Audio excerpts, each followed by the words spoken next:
Assalamualaikum warahmatullahi wabarakatuh. Alhamdulillah wassalatu wassalamu ala Rasulillah Sayyidina Muhammadin bi Abdillah wa ala alihi wa ashabihi wa mawala amma ba'd. Hadirin kaum muslimin rahimakumullah. Dina kasempatan ayeuna urang terangkeun nyaeta perkara istijraj. Istijraj nyaeta hiji hukuman atawa siksaan anu ditunda-tunda pikeun jalma anu doraka.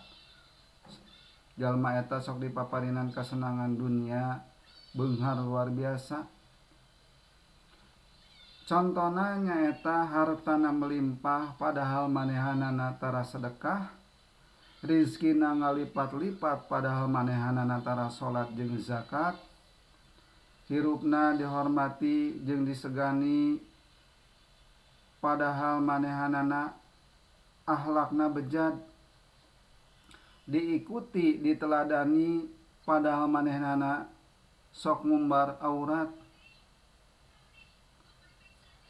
hirupna tarakeuna ku kasakit padahal dosana salangit, oge tarakeuna ku musibah padahal hirupna gagabah, anakna palinter sarehat padahal dinafakahan ku rejeki anu haram, hirupna pinuh canda tawa padahal loba jalma anu kasiksa jeung kecewa, karirna terus menanjak padahal seueur jalma anu ditincak beuki kolot,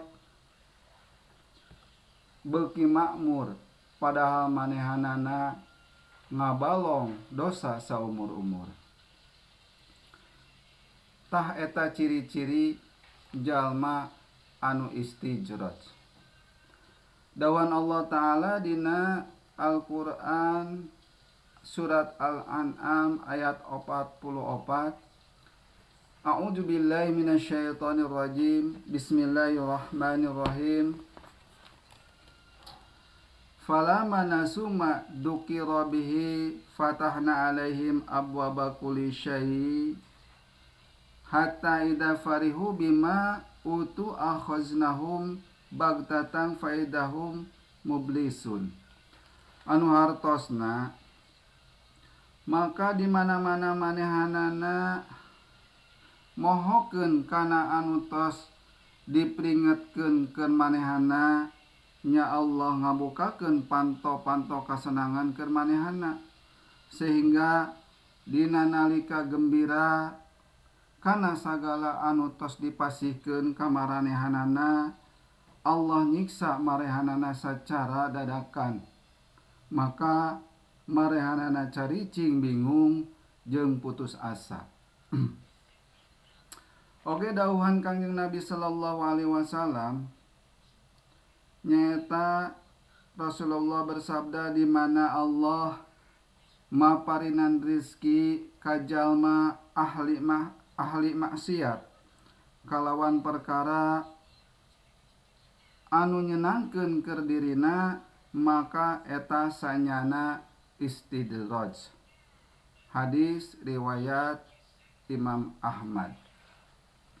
Kukituna hadirin, urang ulah sampai serab ningali harta dunia atanapi ningali jalma beunghar anu berlimpah hartana, sabab bisa jadi eta jalma istijraj.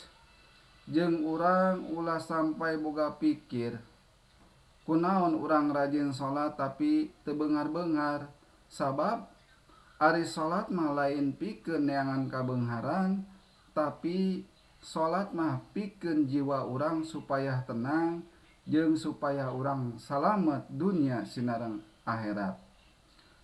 Muga aya manfaatna. Billahi taufiq wal hidayah. Wassalamualaikum warahmatullahi wabarakatuh.